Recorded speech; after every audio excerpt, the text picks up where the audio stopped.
bienvenida sobre todo a Águeda Castellanos. Primero porque es una persona que fascina con sus conferencias. Es licenciada en Derecho, le encanta la historia, le encanta verla desde un punto de vista crítico, analizar, entender, investigar. Es una persona de las que yo considero con pensamiento crítico. Ella es licenciada en Derecho, tiene una vocación fortísima y inició sus estudios en Historia, y esto es relevante porque vais a ver siempre un componente jurídico en su visión sobre la historia. Y de hecho, la conferencia en la que estamos se llama, o prácticamente el tratamiento que tiene es la otra historia de España. ¿Qué es la otra historia de España? La que no nos han contado, la que han obviado, la que existe pero no se menciona. Ese es un poco el tema en cuestión. Si lo que nos han dicho es todo verdadero o se manipula mucho y se tergiversa, bueno, pues esto es el tema principal de una persona que es académica de Hispanidad, es presidenta, por ejemplo, de las Damas de la Almudena, que para nosotros es muy relevante, consejera del Instituto de Estudios Madrileños, tiene un amor tremendo por Madrid, y obviamente por Madrid, cuando le preguntas, ya, pero ¿por Madrid en qué época? Esa pregunta no es procedente. Siempre hay que tener fundamentos de la historia para entender el presente. Y así ya lo vamos conociendo. Hay que tener fundamentos en la historia para entender y para conocer el presente. Bueno, entre muchas de sus actividades, aparte de dentro de los académicos, pues ha ayudado a escribir guiones para series de televisión referentes a temas relacionados con castillos y la historia de España, ¿no? Es además presidenta de una asociación que trata sobre las nuevas poblaciones de Sierra Morena. Le afecta mucho porque su familia es de origen de Jaén y ahí lo que hubo en su momento con Carlos III es una repoblación que es muy relevante, no es muy conocida, pero sí es muy interesante y en sí forma parte de su definición como divulgadora de la historia, que yo creo que es uno de los quizás adjetivos que más la califica. Me decía con mucha gracia una frase muy madrileña, ¿no? Que es, bueno, a las 7 de la tarde o das una conferencia o te la dan en Madrid, ¿no? Bueno, pues a mí me encantaría escucharla. Yo tenía mucha interés en conocerla, no escucharla, porque ella habla mucho también sobre Isabel la Católica y yo me habré visto, no centenas, pero sí decenas, había escuchado de cintas de conferencias que daba ella. Y me parecía interesantísimo, decía, pero ¿cómo puede saber tanto, cómo puede relacionar tantos temas distintos y hacerlos un poco en síntesis algo único, ¿no? Me encantó, entonces tenía muchísimo interés en venir, en conocerla. Cuando me han dicho ¿quieres presentarla? Digo, me encantará porque así la conozco y lo que quiero es que disfrutemos de un rato. El formato que vamos a seguir es formato conferencia. Ella hace su exposición y al final, si hay alguna duda o algo que queráis que se aclare, pues está a vuestra disposición. Darte las gracias, Águeda, por tu tiempo, por tu charla y siempre todo lo que me estás en casa. Buenas tardes a todos. Gracias por acompañar esta tarde que aparece ya casi diríamos como de vacaciones, aunque estemos terminándolas y empezando el curso, pero parece que volvemos a iniciar las vacaciones. Y sobre todo, pues reunirse con un afán, el afán de conocer algo más, saber algo más, o de intentar conocer, porque tampoco yo es que sea la magistra suprema, pero por lo menos sí de dar una visión distinta de la historia de España. Cuando algunas veces pueden preguntarnos, ¿sabemos historia de España? Y yo creo que lamentablemente hoy día nuestra sociedad no sabe. Yo comentaba ahora cuando venía que el problema es que quizá en una época nos dieron una historia de España que yo la llamaba la vida telefónica. Un nombre, una batalla, un rey, una fecha, y acababas diciendo, yo no sé si los reyes católicos nacieron en la prehistoria, yo no sé si Felipe II vivió antes de ayer, porque yo estoy enloquecida. Mal dada, caóticamente dada. Bueno, pero nos daban historia. El problema desde hace unos años es que la historia ha desaparecido y por lo tanto tenemos unas clases de historia extraordinariamente valiosas. Son las de nuestros contertulios televisivos, las de nuestros genios de la lámpara, escritores de temas históricos, que tiemblan las paredes de las barbaridades que sueltan por su boca y que, bueno, los que a lo mejor conocimos un poco, estamos ya muy hartos y muy desengañados de que nos anda ya que sigas por donde quieras, y el 90% de la población se la traga sin chisparretear. Perfecto. Lo ha dicho fulanita, lo ha dicho menganita, lo dice en Wikipedia o lo dicen en televisión. Santo santo, ya no hay académico que pueda ir contra una visión de ese calibre. Gracias a esa maravillosa desinformación que tenemos, y no hablo a nivel de los bachilleres, que mejor es no hablar, sino a nivel ya de los licenciados en los que están estudiando ramas humanísticas y que dices, esta universidad no es la mía, esto no es, esto es otro mundo distinto, pues gracias a eso tenemos un popurrí los españoles en la cabeza fantásticos. Nos tragamos lo que nos echen, nos creemos todo lo que una pluma que dicen de reconocido prestigio, y cuando la miras dices, ¿pero qué prestigio tiene? Dios mío, yo le venía diciendo a mi amigo que yo, que suelo ser ratón de biblioteca y que voy mucho activos en bibliotecas, digo, pero bueno, ¿cómo es posible que se escriban y se digan tantas cosas si aquí en los archivos no hay nadie? Estamos 3, 4, que ya nos conocemos de toda la vida, somos los mismos en todos los ambientes, y dices, ¿cómo es posible? Pues ese señor recorta, pega y colorea. Es decir, esto lo he leído yo, esto lo repito. O digo que esto es una barbaridad como una copa de un pino. No, lo ha dicho fulanito, artículo de fe. Esa es la historia que nos están enseñando, la historia que nos están vendiendo, y sobre todo a mí me hace una gracia tremenda cuando cierta serie de televisión, que dentro de todo lo malo tenía ciertos valores, como fuera de Isabel la Católica, a mí me temblaban las paredes. Cada vez que oía llamar a la reina Isabel Majestad, decía, ¿pero quién es el animal que ha asesorado esta serie? Si los reyes no se llaman Majestad hasta el reinado de Carlos I de España, del emperador, se llamaban Altezas. ¿Quién es el bárbaro que diseñó aquella boda de los reyes católicos en la serie? Que decías, Dios mío, me tapo la cabeza porque faltaba el regalo de boda del Corte Inglés, la lista del Corte Inglés. Menos eso, créanme que los demás hicieron una boda fantástica, del amor hermoso. Me acordaba de las casas de Vivero, me acordaba de la misa de dueñas, y decía, ale, mejor es que sí.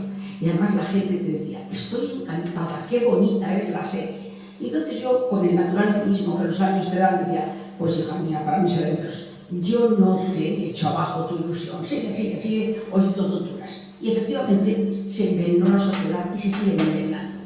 Se oye y se ven libros en que dices, hija, si es muy sencillo, vete a los periódicos de la época y mira la fecha, si no es tampoco una cosa de otro lado, confusiones totales, burradas sin cuento. Y si eso es con lo que estamos actualmente, con lo que estamos viviendo y estamos conociendo o hemos conocido, imagínense cuando se meten los sabios, estos de Grecia, se meten a desproticar sobre la aventura española en América, sobre la Inquisición, que les priva a todos, de ahí que ver las burradas que dicen, sobre pues, el tema que ustedes pidan, porque hay abarullo, pueden ustedes pensar, abarullo en esos temas. En cada uno de ellos hay una atrocidad, la expulsión de los judíos, la guerra de los moriscos. Alguien tiene aquí dos dedos de sentido común y por lo menos ha visitado un archivo. Yo quizá uno de los temas que más me enfadan es el tema de la expulsión de los judíos, en que somos los malvados de Europa. Malos, malísimos, la reina Isabel es malísima. Pero vamos a ver, si se manifestara un poquito el sentido común y se fueran a recordar lo que pasaba en estos países, España es el penúltimo país de Europa que echan a los judíos. El último fue Portugal. Es decir, que ese bloque hispánico de España y Portugal son los que aguantamos a los judíos. Pues me parece muy bien, si además yo estoy encantada de estudiar a los judíos, pero que se cuenten esas burradas de tira para atrás, aparte de que todos sabemos cómo eran esas conversiones en masa tan sumamente divertidas. Yo había pensado tocar 4 temas, a ustedes les parece, en los que la historia de España te dan ganas de salir huyendo cuando te la cuenta esta gente. Una de ellas, podemos empezar un poco, pues, por la invasión musulmana. La invasión musulmana, ahora hay que quitarle a Santiago Matamoros el moro del Bajo, es una ofensa, y tenemos que decir que, pobrecitos musulmanes, buenísimos, vinieron aquí y destruimos una cultura. Bueno, pues vamos por partes. En primer lugar, Lo lamento mucho para esas películas maravillosas en que entran los árabes montados a caballo, Después que ay, Dios mío, si entraron 5.000 musulmanes, cuando la población española en ese momento es muy pequeña, España, los índices demográficos son todavía muy bajos, pero posiblemente en ese año 711 la población española serían unos 3 millones de personas. Y entraron 5.000. 5.000. Pero qué narices vamos a decir de la invasión musulmana y cómo vamos a pensar que estos señores más o menos transformaron nuestra sociedad. Entraron 5.000 y no olviden ni una mujer, a lo mejor alguna barragana que servía al ejército, pues bueno, pero ni una mujer. Lo primero que tenemos es que la propia viuda del rey Rodrigo, el último rey visigodo, se casa con el nuevo jefe musulmán, con Abdelaziz, se casa inmediatamente. Ya empezamos a ver que las cosas no son tan curiosas como nos las han contado. En segundo lugar, lo que hubo en España es un defecto nacional de los que tenemos. Estamos tan cercanos en los tiempos a ese defecto que casi les va a sonar como de telediario. El problema es que el 90% de la población hispánica, los hispano-visigodos, se adhirieron a la rama más hermosa que venía. ¿Por qué fueron los musulmanes tan pocos y se terminaron llevando al gato al agua? Por una cuestión puramente de ese guerra civilismo que los españoles tenemos en el ADN. La monarquía visigoda era electiva, no hereditaria. Por lo tanto, a la muerte de cada monarca había de todo menos bonito para ver quién heredaba la corona. El problema es que Rodrigo ha sido elegido por el rey anterior, pero los hijos de Vitiza dicen que los derechos le corresponden a ellos. Por lo tanto, lo que hay es una facción política total y completa. Y se pelean los visigodos entre sí, y es cuando llaman a unos desarrapados del norte de África, esos 5.000, echando por optimismo, a los 5.000 que van a cruzar el estrecho con la plena ausencia de los visigodos españoles. El obispo de Sevilla se frotó las manos de notas y dijo: qué alegría, vamos a echar a Rodrigo. Y lo que aquí hubo, ni más ni menos, es el cambio de chaqueta tradicional, la cuchillada por la espalda, en la cual se trajo a esos mercenarios o tropas de choque para que les ayudaran. En la batalla de Guadalete, ¿qué batalla? Si hay 3 alas del ejército. Bueno, pues el ala que manda el obispo de Notas y el ala que mandan los hijos de Vitiza hacen así y se pasan al campo contrario. Ya me dirán, la batalla fue una auténtica debacle, pero tan contentos porque lo que habían echado es a Rodrigo. Lo que habían echado es a Rodrigo. Es ese canibalismo, porque los españoles a veces peleamos a caníbales unos con otros, que no me gusta porque yo soy el que valgo y el que puedo mandar y tengo más derechos, eso lo sabemos todos, e inmediatamente yo me voy a apoyarme en estos. Los que vinieron no eran tontos, se dieron cuenta de qué situación de corrupción estaba perdido el imperio visigodo y dijeron: esta es la nuestra, esto de que aquí vamos a ser nosotros la carne de cañón y a hablar guapos. Y empezaron muy lentamente. ¿Ustedes han dado cuenta que ni una sola ciudad española, ni una sola, resistió a los musulmanes en el año 711? Ni una sola. Se dice que en Osuna no les dejaron entrar 24 horas. Y a las 24 horas tomaron posesión. Ni una sola ciudad. ¿5.000? ¿5.000? No. Eran los propios visigodos los que habían abierto la puerta. Pero aquí seguimos hablando de esa invasión y nos imaginamos, ya les digo, cabalgando por los campos de España, pum pum, las inmensas hordas musulmanas. Que no, señores, que no. Que entraron 5.000 y, dicho sea de paso, los que dieron la lata eran los nuestros. Solamente hay un detalle graciosísimo. Hay familias que, claro, se hicieron musulmanas porque lo que está de moda es lo que está de moda. Hay uno que se llama los Banu Gómez, quedaba buenísimo lo de Banu delante de Gómez, quedaba como muy musulmán. Se casaban las españolas con musulmanes, los aderramanes son hijos de navarras, de leonesas, de asturianas, y decimos: son los musulmanes. Y dices: ¿pero qué musulmanes, hija mía? Si vinieron 4 gatos. Esa primera filosofía. ¿Qué ocurre? Que cuando decimos el maravilloso arte que trajeron, y que es maravilloso, nadie lo dice, la palabra que trajeron, quítenla ustedes del diccionario, o por lo menos de los coloquios en este tema. No trajeron arte. Esta gente viene de las montañas del Atlas, viene del norte de África. Venían 5 o 6 personajes que procedían de las tribus más extensas, como son los cairíes y los kelvíes de Arabia Saudita, y esos, o de Damasco realmente, y esos eran los cultillos, esos eran los que tenían un pedigrí y una idea un poco más refinada. Nos vamos a poner a buscar, es que el arco de herradura es la aportación. ¿Alguien se ha molestado en ir a ver iglesias visigodas anteriores a que llegaran los musulmanes? Donde está el arco de herradura enterito y verdaderito. Pero aquí estamos como necios. Oh, trajeron el arco de herradura. Venga, venga, venga. El arco de herradura es una acción totalmente visigoda y vamos, no es una opinión, estos son datos contrastados. A San Pedro de la Nave, váyanse a Casa del Gordo, váyanse a Merque, donde quieran. Ahí se van a encontrar el arco de herradura, pero perfectamente delimitado. Que los musulmanes fueron cambiando o bajo el imperio musulmán, rotundamente, el arte evoluciona. Nadie se va a quedar paralizado en la historia. Pero quítense ya el tópico también de los musulmanes. Como la casa árabe, claro está. Anda que han ido todos, que en Andalucía usamos todos el concepto de la casa musulmana. El patio interior, pocos huecos a la calle y sobre todo, pues, el empleo del agua. Yo digo que los romanos tendrían algo que opinar de eso, porque es la casa romana. La casa romana clarísima. Los musulmanes, ¿qué casas si venían de jaimas del desierto? ¿Dónde están las casas? No existían. Es la otra historia de España. Lo que se cuenta, lo que se repite, lo que se dice, y ala, y venga, y venga. Llega un momento que dices, voy a luchar, voy a contestar, y otras dices, que sigan en Belén con los pastores, que es donde están el 90% de estos.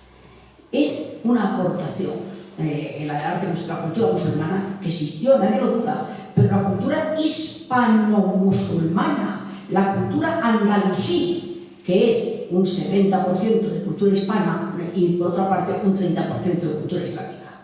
Es la cultura andalusí.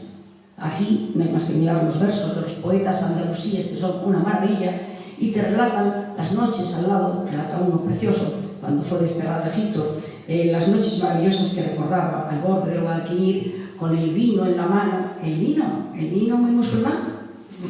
Es sencillamente porque estos son los hispanos musulmanes. Es una cultura que nace a la fusión de un pueblo al que llegan, un pueblo que no trae nada porque vienen del desierto y vienen de toda la carrera por el norte de África a buscar un asentamiento, y por lo tanto no hay en absoluto ni palacios maravillosos en ese desierto, ni que venían algunos de Damasco, rotundos, las clases dirigentes, los demás carne de cañón, que no habían visto una casa ni de adobe en su vida.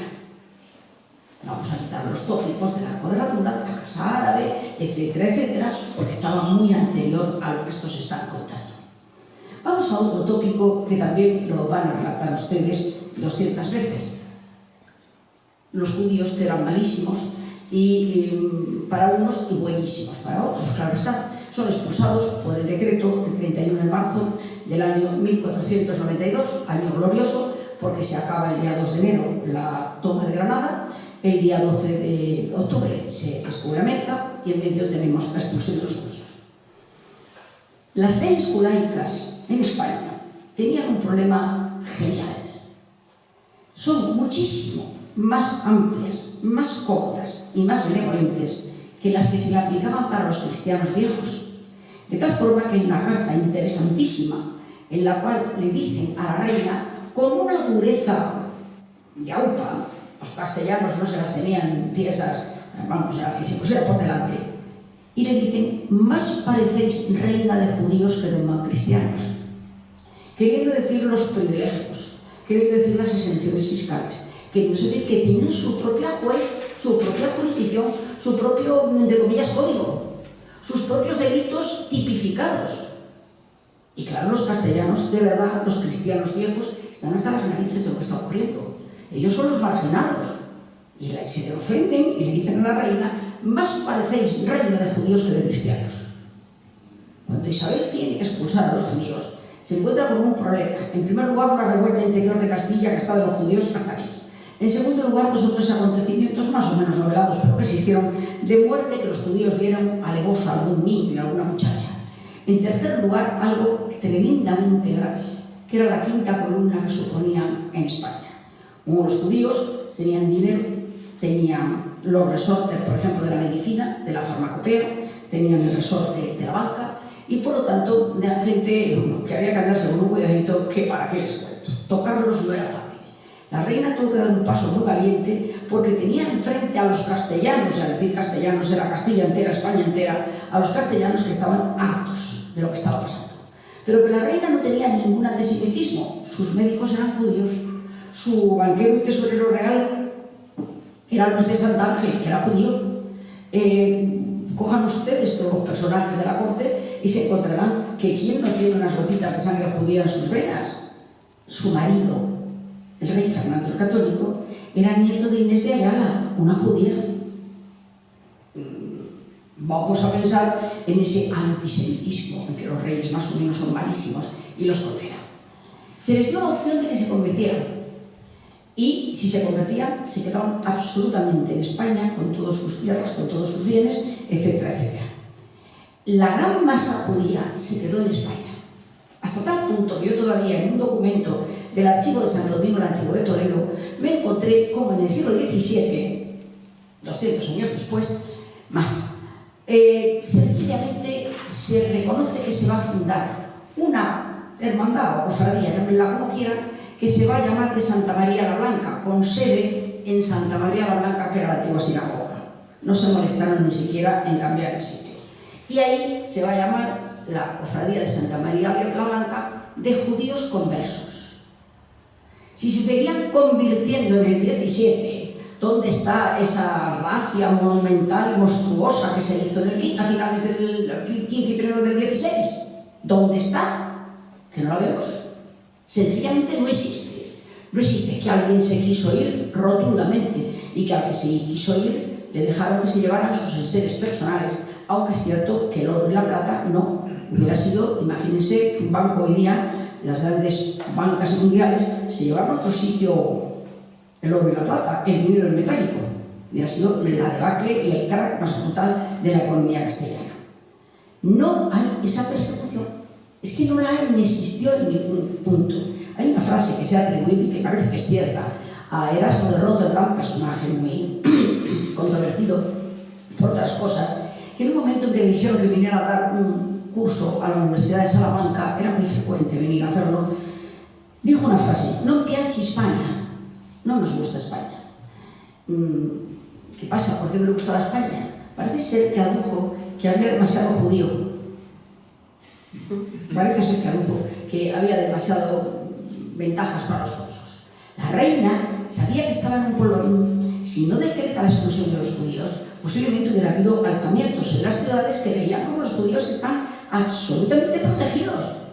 Y que vamos, como además tienen sus jueces imparten justicia o no la imparten, y la justicia ordinaria de Castilla no funciona para ellos. O sea que calculen ustedes dónde está ese antisemitismo, que tuvo unas consecuencias negativas en un primer momento, muy en un primer momento. Simplemente estamos hablando de 1492, ¿verdad? Bueno, pues a principios del siglo XVI, es decir, muy poquitos años después, la moneda española, ya sin los judíos esos que iban a causar el desastre económico de España, la moneda española, que se llama el excelente, llamada así por su calidad, se llama un excelente, pues los excelentes hacían de, diríamos, dólar de la época, moneda de cambio internacional, por la calidad que tenían, por la riqueza del oro que tenían y por lo bien fundamentada que estaba la economía española. Es decir, no hace falta más que ver ese tema para encontrar que los reyes católicos no atacaron en absoluto a la economía castellana ni aragonesa, sencillamente porque se quedaron las reservas judías aquí de oro y plata y sobre todo no se fueron ni la décima parte. Creo que todos conocerán que Toledo se llama la tierra del bolo. ¿Saben ustedes por qué se llama la tierra del bolo? Sencillamente porque como se convirtieron los judíos en masa por quedarse en España con su privilegio, pues casi podríamos decir que aquello era ponernos en fila, nos echamos el agua de bautismo y al dato. Y entonces decían, preguntaba el sacerdote: ¿quieres adjurar de tu fe y acoger la fe cristiana? Y todos le decían la fórmula en latín: bolo, que es quiero. Y de ahí viene la expresión la tierra del bolo, porque la judería toledana era la más importante de toda España y se convertían en manadas, pero absolutamente en manadas. ¿Me dirán ustedes, eran unas conversiones muy firmes? Pues no, para decir la verdad, no. El problema es que se sabía que había bajo cuerda, estaban manteniendo sus cultos, manteniendo sus ritos, sus costumbres, pero bueno, se habían cumplido las formalidades. Los que no habían querido se habían ido, los que se habían quedado se habían convertido y ya está, vuelvo a repetirles, 2 siglos después sigue convirtiéndose la gente y creando la cofradía de Santa María. ¿Judío converso en esa época? Pues por ejemplo, un personaje que pinta el Greco, el doctor Rodrigo de la Fuente, médico de la reina, que era judío. Lo tenemos en el Museo del Prado, pintado por el Greco, con una cara fantástica de inteligencia y la mano apoyada sobre un tratado de medicina simbolizando cuál era su carrera y su profesión. El problema de los judíos seguirán restregándonos por las narices. No sé si ustedes son muy viajeros, yo sí lo soy, de tal forma que en Israel este verano es la última vez. Y en Israel varias veces, y creo que no habrá muchos países en Europa que gocen del afecto que gozan los españoles en este lugar. Al mencionarte que eres español, se les ancha el corazón. Y se dice, hermanos, amigos, es algo indescriptible. A mí me ha emocionado siempre que he ido el trato con los españoles, pues porque todos te dicen que su familia vivía en Toledo, otros te dicen que vivía en Granada. Tuve una anécdota divertidísima en Turquía, estábamos viendo los jardines del Palacio Real y en determinado momento, en el Palacio del Sultán, y nos encontramos con un matrimonio, hablaban español, hombre, y tal, los de españoles, sí, somos españoles, pues nada, hablando, qué bonito, Estambul y tal, y se me ocurrió preguntarle, ¿han llegado ustedes hace poco? Yo había bajado del avión hace 3 días y dice, hace 400 años. Me pareció encantadora la frase, dijo, pues razón, somos españoles, bienvenidos a abrazarse con una española. 400 años, pero eran españoles, sin ningún rencor contra España. Aquí el rencor lo montamos esos sabios maravillosos que hay en televisión española, en la cual te hablan de la expulsión de los judíos como si la reina tuviera los dientes así comiendo son judíos vivos todas las mañanas. Hace falta ser de porro y hace falta no haber mirado un documento en su vida. Tercer punto extraordinariamente complejo y que también están ustedes hartos de cómo se lo han contado.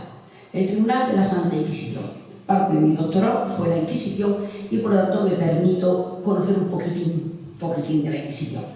Recuerdo siempre que al empezar las clases del curso, la profesora desgraciadamente favorecida, doña Consuelo Maqueda, nos dijo, por favor, antes de entrar en el aula, en la puerta, dejen ustedes todo lo que tengan de prejuicios de la Inquisición, porque aquí vamos a hablar de verdad, aquí vamos a hablar seriamente, no de tonterías. Quiten esos prejuicios que vamos a empezar.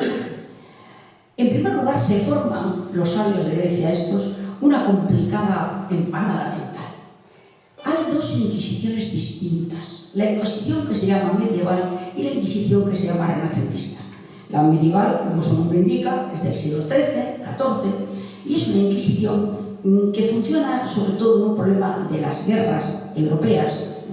No olvidemos que estamos conformando las naciones, la teoría de las nacionalidades todavía no ha surgido, y ahí es campo abonado para las herejías. Aparecen los cátaros, que dan una bata tremenda en el Pirineo, se nos meten hasta la cocina aquí en España, hay que hacer la Inquisición, y esa es una Inquisición que la gente no sé por qué no la conoce o no quiere reconocerla, pero que no es motivo de tanta crítica ni de tanto eso. Y llega el siglo XV y nos empezamos a encontrar con otras tremendas herejías. Empiezan los husitas, los menonitas, empiezan unas sectas, porque Lutero no salió de la noche a la mañana, como se pueden imaginar. Lutero nacía sobre un caldo de cultivo que se iba gestando. Entonces, sobre todo, hay una serie de gente, moriscos, que se han quedado en España trabajando y que algunos son magníficos y otros son unos granujas. Igual que los judíos había fantásticos y granujas. Y los reyes católicos empiezan a encontrarse con unos problemas gravísimos de quinta columna. No bien han cosido a España cuando se encuentran que están los grupúsculos por dentro, esa quinta columna que siempre es muy peligrosa. No le tengan ustedes miedo al enemigo que viene de fuera, ese se le gana siempre. El enemigo es el que está dentro de nosotros y al lado de nuestra casa. De tal forma que la reina es cuando recurre al Papa para solicitarle que recree otra vez el Tribunal de la Inquisición. Los reyes católicos, ni los reyes de Francia, ni los de Inglaterra, ni los de Alemania, no pueden crear tribunales inquisitoriales. No pueden, no está en sus atribuciones. La Inquisición la crean los papas. Y de hecho, los jueces no se llaman Periquito, Luisito y Antoñito, se llaman fray tal, fray cual, porque son frailes, todos ellos, fundamentalmente con el tema de los dominicos, que eran los auténticos apañaditos y enseguida buscaron el agujero para hacerse con los tribunales. Al margen de su defensa de la fe, que como voy a negar yo la virtud de Santo Domingo de Guzmán, pero también vamos a pensar en que hay que ser humanos. Y la pena y el dinerillo es el dinerillo. Y en muchos casos las penas confiscatorias a los condenados, el dinerillo iba a las arcas, muchísimos de ellos, de los jueces. El Tribunal de Legislación no lo hacen los reyes católicos. Por Dios, a ver cuándo se acaba ya esa estupidez. Es que es imposible. Lo hace el Papa. Y el Papa crea una Inquisición y nombra a un inquisidor mayor, que es Torquemada, y nombra a unos oidores, es decir, a toda la parafernalia del mundo jurídico, pero dentro de la Iglesia. Los reyes católicos no pueden ni siquiera, ni ningún rey, cambiar una sentencia. Si la Inquisición ha condenado a esto, si acabó, no puedes hacer nada. Otra cosa es que la Inquisición tuviera una, vamos a decir, una barbaridad, porque hay que reconocerlo, que era el derecho de apelación a Roma. A ti te juzgan aquí, en Toledo, que eran normalmente las cárceles de Inquisición de Toledo, te juzgan por un delito y a continuación te condenan pues, a lo que sea. Tú coges y le escribes al Papa, porque hay derecho de apelación. Apelas y cuentas tus razones y cuentas los porque tú juzgas que no te han debido condenar y que es un error, y el Papa revisa tu caso y confirma o deniega. ¿Saben ustedes el problema? Que los papas a finales del siglo XV están metidos en un fandango precioso, el Vaticano. El Vaticano es una maravilla, que no tenemos que decir nadie cómo es de bonito. El Vaticano nos enamora a todos y nos enorgullece a cualquier amante, no ya católico, sino amante de la cultura. Pero el Vaticano costaba muchísimo dinero. De tal forma que se sabía como corruptela que los papas, que en aquel momento no era el periodo más brillante de santidad de la Iglesia es eterna y auténtica por una razón, porque aguantó a los Borgia, a los Borghese, a los de la Rovere, con lo cual no hay duda, esto no hay que lo de regla. Se aguantó a eso, no hay que lo de regla. Entonces, pues, ponían la mano, la familia pagaba un dinerito, daba una sentencia absolutoria y se había acabado todo el tiempo. Claro, Fernando el Católico monta en cólera cuando ve que en cuanto salen del ámbito territorial español y apelan, eso es una tomadura de pelo, por dinero, se asuelven. Y es cuando da una instrucción muy graciosa, en 1502, quiero recordar, en la cual dice que se va a dar pena de muerte civil, que puede parecer llamativo, pero es que se estaban burlando literalmente de la forma de juzgar en España. Se estaban burlando, porque realmente aquel señor dinero quitado. El escándalo fue mayúsculo, se sabía perfectamente, están todos los archivos, el detallaje. ¿Dejaron de apelar a Roma? Pues mire, yo conozco un pleito que tuve que mirarlo bastante y trabajarlo bastante, en el cual siguieron apelando a Roma. En ese caso no llegó a haber dinero porque una de las trampas más divertidas de la historia de España, que es sencillamente pues, el pleito, una acusación de Inquisición, se condena a un señor a penas de prisión, no sé qué hagan ustedes que nada más. Entonces este señor coge y recurre a Roma, lo cual quiere decir que a pesar de la prohibición de Fernando el Católico, 100 y pico años después se seguía apelando a Roma. El problemazo era gordo, porque es que en el fandango estaban implicados hasta las orejas el rey de España, Felipe IV, el conde duque de Olivares y la Creen de la Creen. Se puede imaginar que era un lío de faldas, monjas. Entonces, pues claro, el escandalazo era de Dios. ¿Cómo van a hacer con el pobre Alonso, que es el que va llevando los papeles y va con una barculeta con los papeles? Oiga, pues tirar para detrás de él por el camino, cogieron un barco en Valencia un poco más rápido que el que llevaba el mensajero inquisitorial, y cuando desembarcó le cogieron la barculeta, lo metieron preso en el castillo de Castelnuovo en Nápoles, unas pequeñas cosillas así, y no lo dejaron que hablara con el Papa ni le enseñaron jamás al Papa los documentos. Se quemaron, dicen las malas lenguas, que en el propio despacho del Palacio Real de Madrid, entre el conde duque y el rey, que estaban pregados, pero vamos, hasta más allá de las orejas. El Papa sabía que le iban a mandar los papeles y reclamaba, nadie le contestó. A ver quién iba a contestar aquello, quién iba a decir la verdad de lo que había pasado. Pues no sabemos, pues el mensajero lo dio, pues no sabemos. Y ahí se tragó el sapo su santidad sin poder hacer absolutamente nada.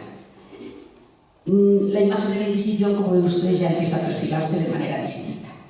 Pero el proceso inquisitorial era con muchas más garantías procesales que el derecho civil, hasta tal punto que había, si no eran por herejía, había condenados, o por lo menos procesados por la Inquisición, que querían ser procesados, o sea, por derecho civil, querían ser procesados por la Inquisición, porque era más blanda y sobre todo era más fácil de evadir. La Inquisición, que yo no creo, soy partidaria de que ahora mismo se ponga con un poquito, sí, que diga un poquitín, sí. Bueno, pero vamos a ser más correctos. La Inquisición permitía algo que no tenía el procedimiento civil, que es abogado defensor. El procedimiento civil no lo tenía, y el proceso inquisitorial sí. En segundo lugar, había una faena que era antológica, que el que está en las cárceles de la Inquisición, se le está viendo el procedimiento y todo aquello, a la hora que le diera la realísima gana, podía decir, solicitar al carcelero que se formara el tribunal que quería declarar, y más de Camberro constituyó que el tribunal se levantara a las 3 de la mañana que tenía que declarar. Eso no lo tenía el tribunal civil de ninguna forma. Y sobre todo estaba la medida del arrepentimiento. Al ser un tribunal eclesiástico, el arrepentimiento y el pedir perdón eran el elemento fundamental. Condenados, señores, yo me arrepiento, he pecado gravemente, impongan ustedes la culpa que quieran, pero por lo menos evadían la pena de muerte.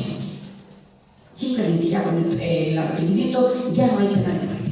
Otra cosa es que luego se retractaran y se volvieron otra vez, que alguno lo hizo. Entonces ya son relapsos, y con los relapsos no hay caridad cristiana. El que ha dado un salto para atrás y para adelante, con eso no hay caridad cristiana. Como verán ustedes, hay unas garantías procesales que no tenía el tribunal civil. No las tenía. Siempre está el truco, si te van a condenar a muerte, es decir, me arrepiento, me confieso, pido perdón, pum, pum, y bueno, pues lo condenan. ¿Cuántos casos de muerte hubo por la Inquisición? Supongo que habrán oído ustedes películas y cosas en las que aquí todos los días en la Plaza Mayor de Madrid mataban todos los días a 15, a 40, bueno, puede usted pensar lo que quiera. En 100 años, yo he estudiado un periodo, que es el siglo XVII en Madrid. En 100 años, de los momentos duros de los Austrias malvados y durísimos, hubo 2 procesos inquisitoriales en Madrid. De esos 2 procesos, el 60 o 70% de los condenados lo fueron con multas de dinero. Tuvieron que hacer unos adjuración de levi, otros adjuración de vehementi, que eran 2 formas también de escaparse de cualquier peligro. En otros fueron confiscación de bienes y penas de muerte. En cada uno de ellos pudo haber 4 o 5. Por cierto, muy divertido también, cuando fueron a hacer los juicios se decía que los tuvieron que quemar en efigie, pues había muerto de muerte natural hace un montón de años. Porque la Inquisición era no pesada, sino pesadísima. Cuando se iniciaba un proceso inquisitorial, se morían todos hasta que llegaba a buen término. Ya les digo que pone quemados en efigie. Es decir, hay 4 o 5 condenados en uno y otros 5 o 6 en otro. ¿Dónde están esas horribles matanzas que la Inquisición perversa hizo? En el 18 yo creo que no hubo ninguno. Creo que no hubo ninguno. Sí, el San Benito, que era la palanca para distinguirte que habías estado penitenciado por el Santo Oficio, y alguna cosa más. ¿Dónde está ese monstruo de Inquisición que va matando gente a diestro y siniestro? Pero sigan ustedes oyendo cosas por ahí en que el terrible Inquisición está Llorente ahí diciendo cosas originalísimas en un libro que escribió sobre la Inquisición y que yo no sé qué archivos miró, porque debió mirar algo que yo no conocía. Los archivos de Inquisición se conservan además maravillosamente en Salamanca. Hay mucho en el Archivo Histórico Nacional, pero en Salamanca casi todo. Es que no hay nada de eso. Y no olviden ustedes que decimos herejía. Qué horror, matan a alguien por ser judío o por ser morisco, no señora. Cuando lo mataban y lo condenaban a la Inquisición es porque habían cometido asesinatos. Había una práctica espantosa, absolutamente espantosa, de prácticas de misas negras, de brujos y hechizas, pero que no es que creaban un hechicito de chichenago, es que mataban a unas jóvenes para ofrecer su sangre y hacer rituales espantosos, o niños. Es decir, que ojo que estamos hablando de delitos de herejía, sí, pero lo que había detrás del delito de herejía era algo que nos repugnaría a cualquier ser humano. Es, por lo tanto, otra de las piezas que, por favor, quítensela de esa historia de España que les han enseñado. Esta es otra historia de España de archivo. Ahora, si alguien no quiere pisar los archivos, allá él y las víctimas que los lean. en un momento en la malévola visión también de la historia de España de los malos, que son los austrias penosos, tremendos, vestidos de negro, rígidos, eran tremendos. En España una rigidez, aquello era curas y monjas, eran los que mandaban, madre de lo hermoso. La España del 17 asustaba por su frescura y caradura a todos los viajeros extranjeros que venían, recogidos por García de Mercadal en un libro delicioso. Están datos de los viajeros que venían a España y se llevan las manos a la cabeza a todos de la soltura de costumbres que hay aquí. Dicen que las señoras van piadosísimas a misa a San Felipe Neri y se llevan a su dueña, que era la señora de compañía, para asistir piadosas. En primer lugar, ir a San Felipe Neri a oír misa y eran ganas de jaleta, porque los bajos de San Felipe Neri eran las tiendas de lujo de Madrid, la Caeramilla de Oro de Madrid, de sedas, de perfumes, etc. Pero en la explanada, donde se entraba el acceso al templo, estaban todos los vagos de oficio, desocupados, gamberros, caraduras, madrileños, en fin, lo mejor de lo mejor de lo mejor, Quevedo, Villamediana, en fin, las mejores plumas y las más afiladas lenguas de España.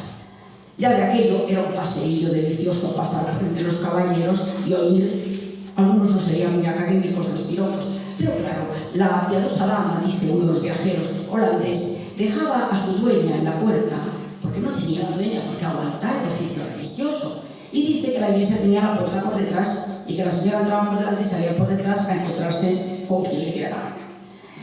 Se cuentan cosas por los viajeros en que dice que había un caballero que echó el ojo a una señora estupenda, pensó que se la llevaba al huerto, y la llevaba al huerto pues fue camelársela, y la otra casi decirle que sí, pero que antes tenía que merendar. Y dice que la metió a comer pasteles, una pastelería que había, y la otra dice que se atracó de pasteles. Y cuando se atracó de pasteles, el otro dijo que ya está bien de pasteles, vamos a lo nuestro, la otra dijo, no, te lo he dicho, nada, adiós, y lo todo. Quiero decir que esas costumbres tan angustiosas. ¿Ustedes creen que los versos de Villavellana son maravillosos, pero qué? Que los versos de Quevedo, que tienen una mala lengua viperina, ¿ustedes creen que todo eso, como dice un autor del siglo XVII, de sotanillos de Madrid, jerigonzas en Cubrís, porque por Madrid había unos sotanillos y hay que se pasan de un sitio a otro, para qué les cuento, y aquello juntaba pues, todo lo habido por ahí? Todo eso se producía en Madrid de los Austrias del 16 finales y sobre todo del 17. Al frente un rey guasón, divertido, culto, como era Felipe IV, muy mal rey, pésimo rey, pero divertidísimo como ser humano. Y entonces, pues, don Felipe IV daba ejemplo pasándoselo él mismo, muy bomba, de Tirol. Eso sí, cuando tenía una aventura con una dama, que era todos los días, pues luego la metía monja y la hacía priora del convento. Entonces persiguió una señora de la sociedad y la otra le contestó, gracias majestad, pero no me apetece ser monja. Indudablemente, pues el rey se arrepentía. Cada vez que se arrepentía fundaba un convento. Por eso Madrid fundó 17 conventos. Arrepentimientos tuvo uno detrás de otro. En Madrid los Austrias, al margen de esa constitución de costumbres que lo podéis analizar en cualquier libro serio que haya, hay un dato muy curioso. Los austrias respetaron todas las instituciones de Castilla y de todos los derechos forales de España. Los fueros castellanos se respetaron, los fueros de Aragón, los fueros de Cataluña, los fueros de Valencia, todos. Y los reyes mantenían cortes en Aragón, cortes en Barcelona, cortes en Madrid, o donde quisieran, porque las cortes eran un poco vagabundas. Y no pasaba nada. Y había una unidad nacional que era una maravilla. Y todos se sentían bajo el paraguas de la monarquía española. No había absolutamente ningún problema. Y los austrias respetaron sacrosantamente todas las instituciones españolas, las cortes. Y oye, estoy hablando de Carlos I de España y Quito de Alemania, que digo yo que carácter, prestigio y poder tenía, era la voz del mundo. Y las cortes de Santiago de Compostela lo tuvieron sentado, queriéndose el otro mirando al barco que estaba en el puerto porque quería ir, porque lo coronaba el emperador de Laxgran, porque le apretaron, no tornillos, le apretaron 7 vueltas de roscas de tornillos, hasta que juró lo que quisieron las cortes de Castilla. Y una vez que lo juró, dijo, ahora te damos el dinero y te puedes ir, pero antes de hablar, tú te quedas aquí por muy emperador de Alemania que seas. Es una situación que no se produce cuando llegan los Borbones. Los Borbones vienen con una mentalidad francesa del centralismo y no tienen nada que ver. fueran fueros, fueran los decretos de nueva planta, acaban con toda la legislación que había autonómica, entre comillas, podríamos decir, y forman un capítulo como una guerra de sucesión, a la cual brevemente me voy a dedicar. Estamos estos días hasta más allá del tupé de los problemas de ahí arriba. ¿Para qué vamos a hablar más? Y hay que ver, como nos lo han contado hace unos días con la diada, el pobrecito don Rafael de Casanova, que si levanta la cabeza a don Rafael de Casanova y se pone a dar torta, se queda solo, mártir, héroe de la Cataluña contra el poder imperial de Madrid. Todo eso. Se les ha olvidado que lo que hay en la muerte del rey Carlos II y la llegada de un nuevo monarca no es una guerra de secesión, es decir, de separarse, es una guerra de sucesión. Una parte de España se puso del bando del pretendiente francés, de Felipe de Anjou. Otra parte de España, muy legítimamente, se puso de parte del pretendiente Carlos de Austria. Legítimos los dos, porque los dos tenían el mismo parentesco con el último rey de España. Por lo tanto, muy legítimos. Unos opinaban una cosa. Y hay una guerra que se llama una guerra de sucesión. En esa guerra de sucesión las cosas van pasando, dura 12 años, es tremenda, y un problema tremendo para los austriacantes, que se llamaba, para los partidarios de la Austria, y es que sencillamente el partidario que venía a ser Carlos III de España, que no fue Carlos III, sencillamente es nombrado por muerte de su hermano emperador del Imperio Austriaco. Por lo tanto, se va a Austria a ser emperador y nombra a otro pariente para que se quede luchando por la causa de España. En absoluto, con independencia de España. Miren ustedes, por Dios, las cartas, los documentos, los acuerdos del Consejo del Ciento, miren los acuerdos de el conseller Cap, que fue el cargo que le dieron a don Rafael de Casanova. Y vean ustedes, con todo el momento, no es más que España, España, España. Lo que pasa es que quieren que el pretendiente, el partidario suyo, sea el rey de España. Y le piden a Inglaterra ayuda. Inglaterra les dio una ayudita una temporada y una vez los ingleses ya han pasado y dijeron, mira, ya acabó de tonterías, ya está bien de gastar dinero. Era una epopeya que ya se perdía a chorros. Francia estaba muy cerca, las tropas entraban con una facilidad enorme y Austria estaba en el quinto pino en los medios de comunicación, no eran tan cortos. Por lo tanto, Rafael de Casanova es el conseller en cap, autoridad máxima de Cataluña, en el asedio a Barcelona, que acaba ya con el duque de Berwick en 1714, y a continuación, es el día 11 de septiembre, que por eso se celebra la diada en ese día, y realmente el Casanova ni le pasó nada. Cayó herido en el combate, lo curaron estupendamente, se quedó en una finca que tenía tranquilito, y cuando pasó un poco el tiempo, recuperó su condición de abogado y se murió ejerciendo de abogado en Barcelona. A que todos ustedes o muchos creen que al pobre Casanova lo asesinaron brutalmente. Se murió en su cama, pero en el año 30 y tantos, 20 años después de los sucesos que hemos relatado, y hay un monumento de Casanova. No, si Casanova levanta la cabeza que lo que quería era una España unida, eso sí, que mandara su pretendido, su favorito, que era Carlos de Austria, pues ya hemos hecho de la historia otra vez otro guiñapo. Y está dale que te pego con la guerra de sucesión, que no es de secesión, que vosotros creéis que era de separarse, no, hijitos. La guerra era sencillamente por ver a qué candidato le favorecía, o tú querías, eras muy libre de pensar que este era el que te gustaba y este el que no te gustaba. Ven ustedes que la historia de España es bastante distinta a la que nos cuentan, muy distinta. Y sobre todo, a mí cuando me da de contactos y me digan, en el archivo tal encuentras esto, tratamos. Yo estoy dispuesto a aceptar absolutamente lo que me diga. Ahora, que un señor que se confunda de fechas y me dice barbaridades tremendas y me diga luego pues, cosas de este tipo, o vamos a tener en cuenta, es que yo he oído que a don Rafael de Casanova lo fusilaron, lo mataron. ¿Cómo es posible que se pueda decir esas burradas? Una víctima de la opresión de los Borbones, pero que barbaridad está diciendo. Y además no debe ser tan mal de la cosa, porque entre ellos habían matado ya, y la caída de Barcelona fue realmente porque los catalanes entre sí, los partidarios de pactar la paz y los partidarios de no pactar, se habían enganchado. Y de hecho se quedó Casanova bastante solo. De hecho, no mataron a nadie. Uno suyo, con el cual se había enfrentado, dice que no le volvió a dirigir la palabra en todos los días de su vida, a pesar de que habían pasado 20 y tantos años. Es otra historia de España completamente distinta. Pero bueno, nos estamos agarrando a unos fueros. Yo creo conocer un poco el tema fueros. El fuero de Vizcaya, paradigma de los fueros actuales, es una copia del fuero de Logroño y del fuero de Nájera.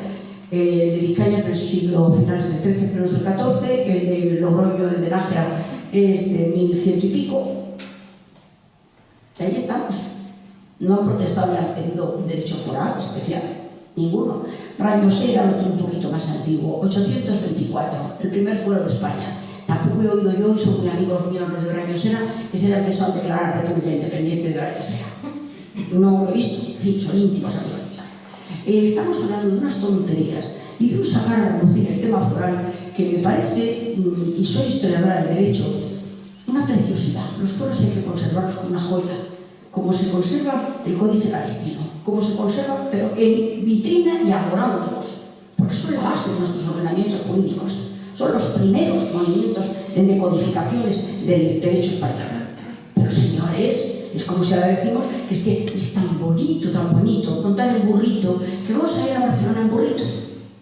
Pues el burrito está delicioso para que esté en el campito pastando, pero tú coges el avión o el ave. Pues cuando te manejas en el derecho y en la forma de gobernarte, tienes que manejar las herramientas del siglo XXI y no las herramientas del siglo VIII, IX o X, que puestos a elegir nos tenemos los fueros a punta de pala. Pero aquí estamos, tragándonos sapos y caretas, lo que en definitiva no es, déjense ustedes de romanticismos patrióticos, de historia. Oh, es que el tirón de la patria. Las patrias de estos dos las inventó uno Sabino Arana, que simplemente con las borradas que decía el pobre Olvera para no inventarse nada, nos puso a las mujeres a caer un burro. Dijo que las mujeres eran individuos de inteligencia corta y que tenían que estar mandadas por el hombre. Eso fue una cosita que las que dijo, oiga, no se lo veo decir a nadie. A ninguna independentista progre le oigo decir lo que dijo de las mujeres. Exactamente igual, dijo tonterías como los españoles son afeminados, los vascos son muy hombres, los españoles son afeminados porque no hay más que verles el tipo. El tipo, bueno, que cada tipo andaluz y el madrileño que tira para atrás, que quieren que les diga, pero bueno, para ellos no. El resultado es que nos han montado y nos vuelven en una parafernalia del romanticismo del finales del siglo XIX y primeras partes del XX, que es una vergüenza. Este romanticismo lo van a hacer, por otra parte, Prat de la Riba y compañeros en Cataluña, y hacen la misma payasada. Y unos se visten de Amaya y los vascos y otros se visten de Vilfredo el Belloso, y le dan ganas de decirte, oye, ¿queréis bajar al siglo XX y XXI? Dejaros de Vilfredo el Belloso y de Amaya y los vascos en el siglo VIII, que posiblemente no será leído ninguno. Bajar del burro, cariños, y vivir en el siglo XXI, donde la sociedad ha cambiado y el mundo es completamente distinto. Que os queréis disfrazar de lo que queréis disfrazaros, mira que divertido. El carnaval está para divertirse.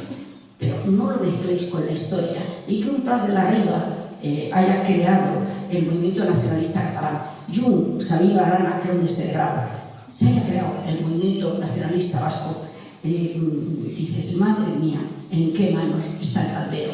¿En qué manos? Si esos fueron los genios creadores de una teoría de liberación, apaga la luz, señores, y vámonos. Y perdonen por el rollo.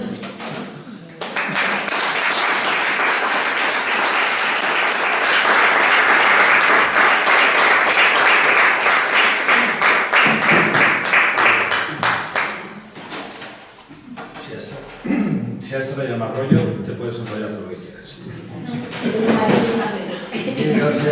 Gracias por estar aquí, por compartir tus ideas con nosotros. Sí es verdad que antes de terminar, que tiene un marido y una cena, queríamos dejar un pequeño espacio de preguntas, de interrogación, algún comentario que queráis hacer. Aparte de muchas cosas. Sí, bueno, primero gracias, me ha encantado. Sobre todo, sí, no sé, gracias ameno, relacionando todos los datos, se aprende mucho. Bueno, queda mucho por aprender, desde luego.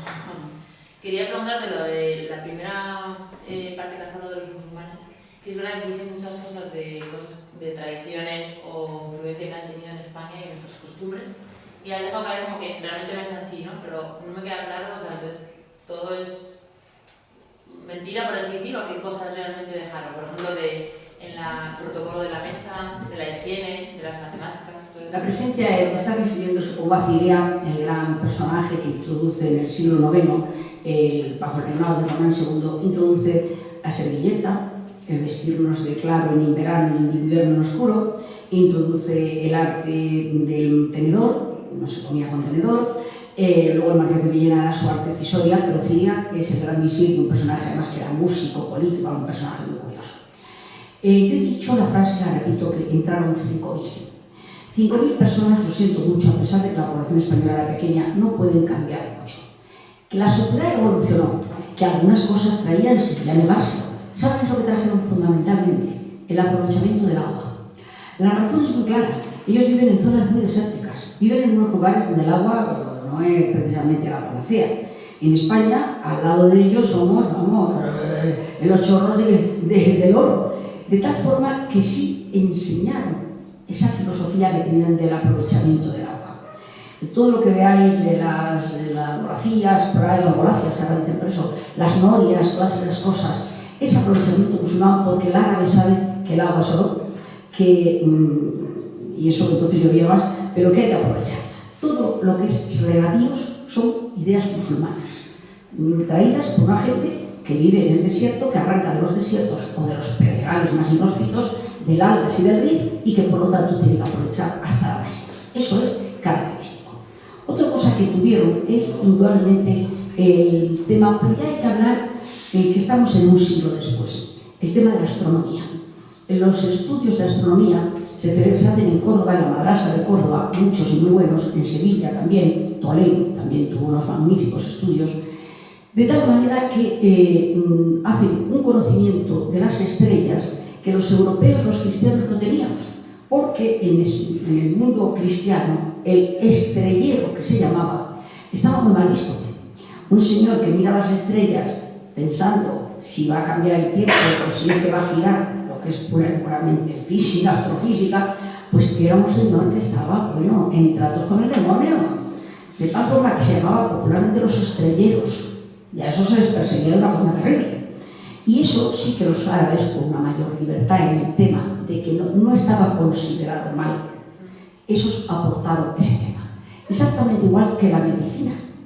La medicina la va a ser una aportación muy importante, yo diría que hay más judía que musulmana. Los judíos son unos magníficos cirujanos. Habían hecho maravillas en unas épocas en que te llevan las manos a la cabeza, hacían trepanaciones, hacían operaciones a cirugía abierta. Cuando ves los instrumentos en algún museo y dices, anda, como para que operen estos, madre mía, pero la realidad es que era lo que había en aquel momento.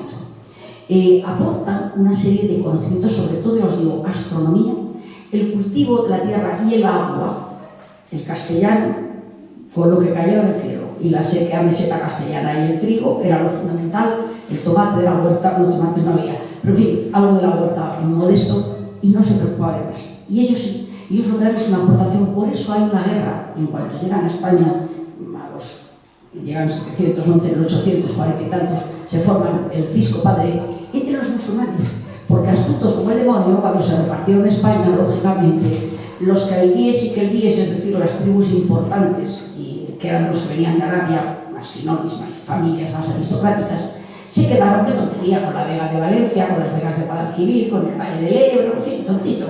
A los del norte de África, que eran la carne de cañón, la Mancha, los pedregales de las sierras, los secavales de Extremadura, en un primer momento se tragaron el saco. Claro, cuando pasaron un poco de tiempo dijeron, este reparto no, y es lo que vuelve la asociación, la sublevación bereber, que se llama, son los bereberes contra sus jefes, y hubo que hacer una especie de apañejo en el reparto. Pero efectivamente son unos grandes agricultores. Mientras que el pueblo castellano en ese momento es pastor por excelencia, fundamentalmente pastor, y una agricultura que llamaríamos de subsistencia, lo que te da para comer y para otra cosa más. Y sí, Castilla, pues, con el trigo, que era el granero, el estómago de Castilla. Pero el árabe, el musulmán, perdón, yo no digo árabe nunca, he pronunciado muy mal la palabra. Aquí árabes vinieron 4 gatos, de los 5.000, si vinieron 50 árabes no habían. Aquí vino la gente del norte de África, que fueron la carne de cañón que se fueron trayendo descontentos con los abásidas y los omeyas que se vienen para acá. Entonces, el problema, sobre todo se montó con los omeyas, que son los que gobiernan. El problema es que esa gente la engañaron como a chinos, le dieron los pedregales, lo que no querían, y esa gente va a ser la que, en definitiva, va a aguantar mejor su individualidad, en el sentido de que las tribus dominantes, los cairíes y calvíes, esos enseguida se van a mezclar con los españoles. Les interesa, además los matrimonios y los entronques con princesas y damas de la nobleza van muy bien. Os digo que los califas se casaban con castellanas, leonesas, asturianas, castellanas, no digo porque hay señoras, y me parece irreverente, pero hay una frase terrorífica de una princesa cuando traen a casarse con un sultán de Córdoba, y lo que dijo mejor es no mencionarlo, porque vamos, cualquier carretero lo hablaba muchísimo más suave que lo que dijo aquella señora. Y la verdad es que, sí, claro que hay aportaciones, sería ciego que no los hubiera. Claro que sí, el trabajo del cuero, por ejemplo, el trabajo del cuero también lo van a traer, pero en arte no, porque en arte ellos no tenían casi arte. Vuelvo a decir, los que vivían en Damasco sí había arte, pero ¿cuántos eran? Nadie. La masa no traía arte y esos no tienen la menor idea, nada más que de la jaina del desierto, y les pareció benditas las huchas que había en España, que tampoco eran para tirar cohetes, pero vamos a decir la verdad. Esa es una aportación muy mala. Y lo que ocurre es que todas esas aportaciones empiezan a partir de 80 años después de la entrada, cuando están más que fusionados con España, cuando están más que eso, pues decimos, el agua. Pero claro, ellos eran tontos de echar el ojillo a las conducciones de agua romanas, a los pantanos romanos, a las canalizaciones romanas, a todo lo que Roma había hecho. Es que siempre cuando echamos la vista atrás, Roma lo ha hecho todo. Yo soy de las que opino que Roma lo ha hecho todo, y los demás hemos seguido a la estela de lo que Roma ha hecho. Roma ha sido el genio de la humanidad, rotundamente. Por eso cuando decía, ¿qué zona de Madrid o qué época? No, las épocas en la historia no importan. No puedes entender nada si no te vas a Roma. Y si no, como decía un profesor amigo mío, cuando le pidieron una conferencia, decía, hijo mío, ¿con fenicios o sin fenicios? Porque decía que los fenicios es la clave de la cultura del Mediterráneo. Pues decía, ¿la damos con fenicios o sin fenicios? Pues efectivamente, es que tienes que retrotraerte si quieres explicar algo. Pero hasta los años 80 años después de la invasión musulmana, no había una cultura demasiado clara.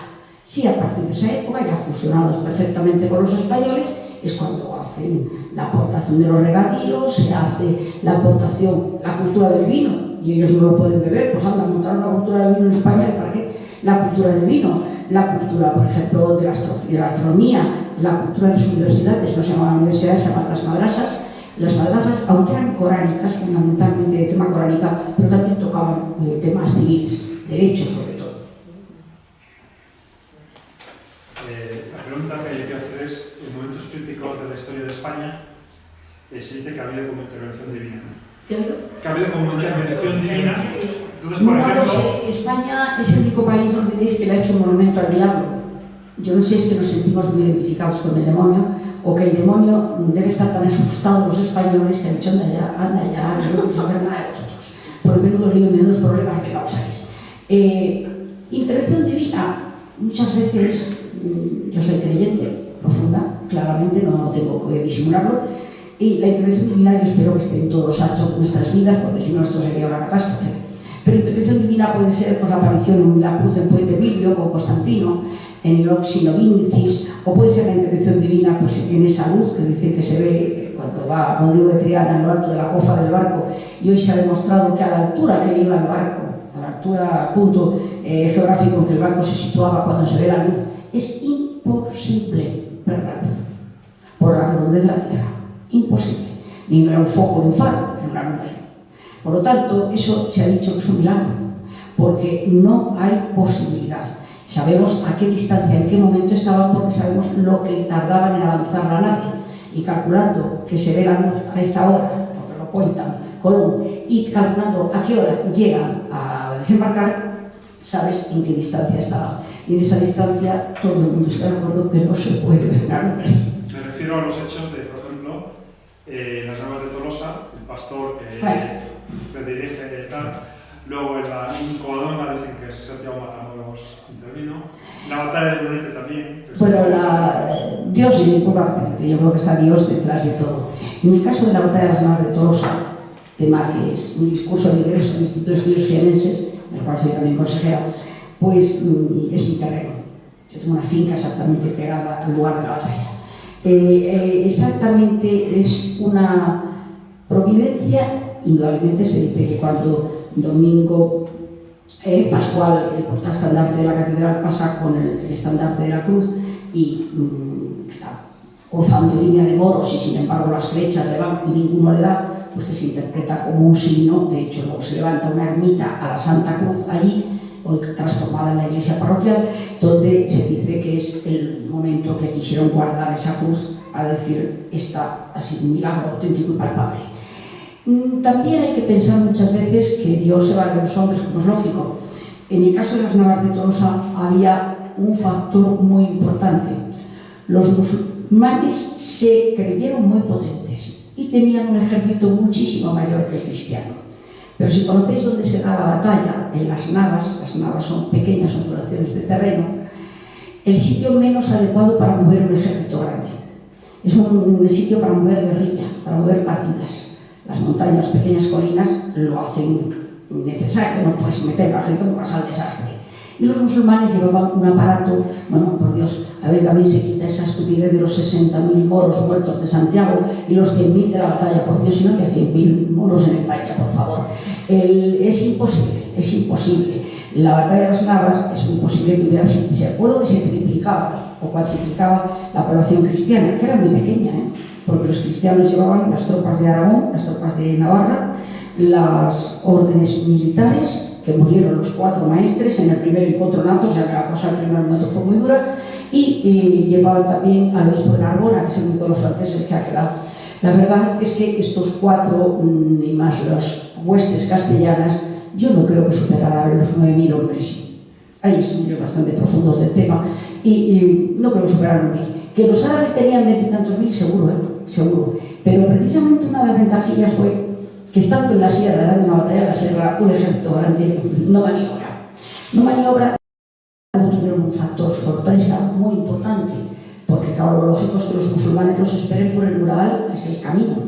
Entonces, cuando don Diego López de Haro hace la avanzada para ir a ver cómo está aquello, le dice, vuelve y dice, ay, ¿qué pasa? Está en cada risca, hay un montón de moros situados. Es cuando la duda y el pastor, posiblemente se le llama Martín Alaja, y que dice la crónica de Rodrigo Jiménez de Rada que vestía con ropas pasadas ruines, desde luego pues parece un pastor, y tiene lógica, porque los pastores estaban en tierra de nadie, se metían en un bando y en otro y nadie los molestaba, de tal forma que era el que se podía conocer además como el que se pateaba el terreno aquello, y los manda por el puerto de que hoy llamamos del Rey, un camino largo, pero no tan malo como pueda parecer, a lo alto, cuando llegaron a lo alto de la sierra, por detrás, pasaron por la peña de Malabrigo y los musulmanes siguen mirando al muradar por donde van a entrar. Hicieron así y se los encontraron que tenían la tropa. Ese factor sorpresa fue muy importante, muy importante. Que la protección divina pudo existir, lógicamente, nadie lo duda y podemos, no tengo por qué dudarlo. No soy dudosa del asunto que Dios nos echa cuando un capote, que la gente dice, moriros que me tenéis harto, claro está. Pero en este caso podría ser, no digo que no. De hecho, se levantó, como digo, la cruz en una ermita el pueblo que hoy existe, se llama Santa Elena, porque Santa Elena fue la que fue a buscar la cruz a Jerusalén, y por eso se llama Santa Elena. Y por lo de es un nombre insólito en las nuevas poblaciones, pero se llama Santa Elena por eso. Que sí, no vuelvo a repetir que es muy posible que haya algo, pero que también la estrategia funcionó. La estrategia fue engañarlos y meterse por detrás.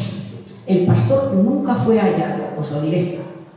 Y sin embargo, en la crónica de la beatificación y canonización de San Isidro aparece como uno de los milagros que él hizo.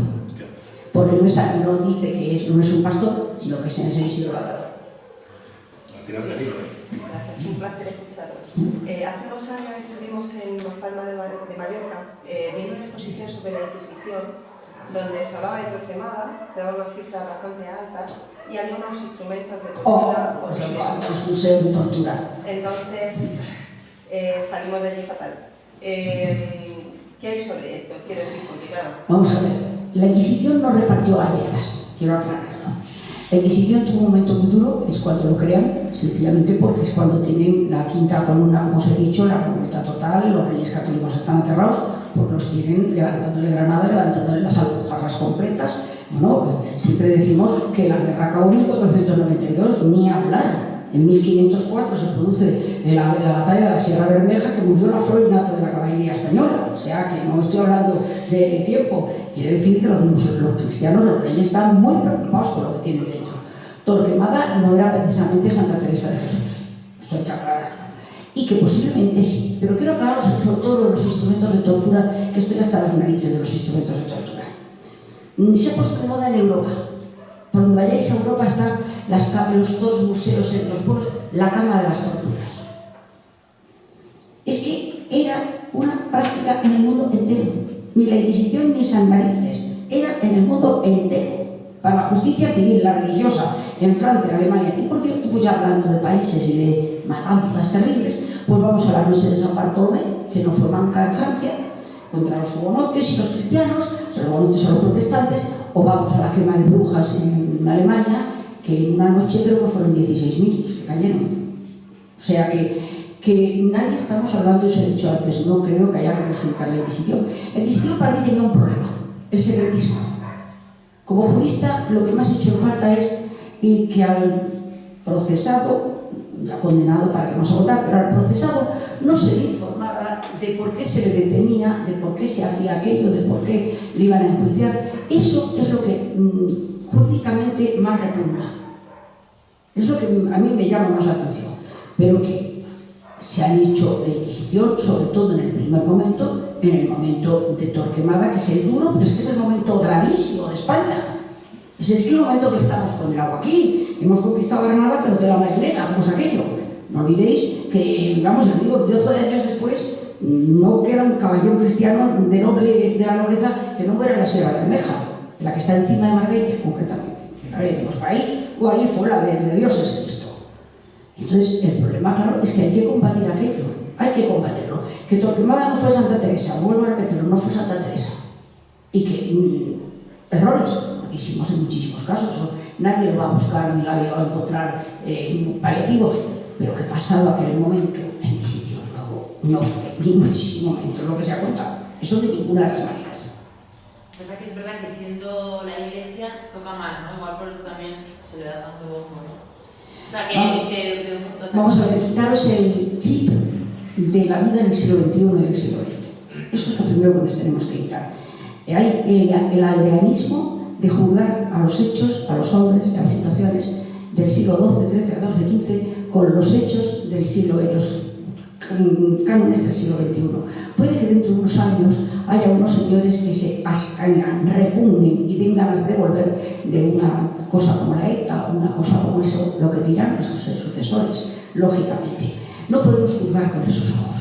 La Iglesia es una institución que tiene sus luces y sus sombras, como toda institución, porque es divina, pero la rigen los seres humanos. Y bueno, a mí hay papas que me caen bien y hay papas que no me caen bien, y lo digo bien claro, no soy dudosa. Exactamente igual podríamos decir que tuvo momentos en que he dicho que los Borgia, los de la Romer, los Borghese, madre mía, qué lote, que ahora, mira, en honor a verdad nos dejaron el Vaticano, que ya eso se le puede perdonar lo que nos dejaron, pero son unos mecenas de arte como la copa de un pino. Pero la Iglesia tenía que guardar algo que le había costado mucho, entrar en la fe cristiana. Todas saben lo que pasaba con los mártires, todos saben lo que pasó en ir desarrollándose con la oposición de todo el mundo, la teoría del Evangelio. Claro, en el momento en que se consolidan, en que están en la cresta de la ola, que empiecen las herejías a minarlas, hay un miedo atroz. Esto se nos va a hablar de otra vez. Y claro, que además salieron como las setas, menonitas, susitas, calvinistas, tubiglio, es la Biblia en pasta de lo que salió, a cuál peores además, y cuál más demoledores, y todos con las ganas también muy místicas de reformar la Iglesia y de ponerse la mano y llevarse el dinero, esa también es otra. Que la Iglesia lo hizo rotundamente, pero no juzguemos a la Iglesia en el siglo XXI como fue la Iglesia en el siglo XV y en el siglo XVI, son instituciones completamente distintas. Para ellos la salvaguarda de la fe. Ahí tenemos el problema de los musulmanes que están haciendo esas mismas atrocidades en el siglo XXI y dices, hombre, se han salido del siglo, están matando a una mujer que no lleve en la cabeza, o sea, se han salido del siglo. Eso no llevó jamás la Iglesia Católica a hacerlo, eso no lo llevó a hacer jamás la Iglesia. Que la Iglesia tuvo errores, pero debutó, vamos, yo digo lo que el cuento de Camerón, aquel que se quería hacer católico, quería bautizarse, un sacerdote le instruyó en las verdades de la fe, y antes de bautizarse dijo que quería ir a Roma. El sacerdote cerró los ojos y dijo, adiós, no se bautiza, que cuando venga abuela aquí, pues se bautiza. Y cuando volvió una temporada, pues dijo, padre, bautíceme. hijo, ¿qué has visto? Dice, pues he visto obispos indolentes, ladrones, cardenales sodomitas, golfos, he visto curas vergonzosos, borrachos. Y dice, pero si la Iglesia lo aguanta esto, es que es la única auténtica. Pues es un cuento de Decamerón, pero es la realidad. Aguantamos a los Borgia, a los Borghese, a los de la Robe, a los, bueno, todos, aquello fue la Biblia Pasta, los Doria y demás, y los Pamphili y todos esos, oh, madre mía, pues esto ya ve que la derribe, claro está, no la derriba. La barca de Pedro no se derriba porque los que están dentro no la han conseguido derribar, o sea que los de fuera espero que tampoco lleguen nunca. Bueno, es importante no abusar, dar las gracias, si quieren, dar las gracias a Águeda por su tiempo.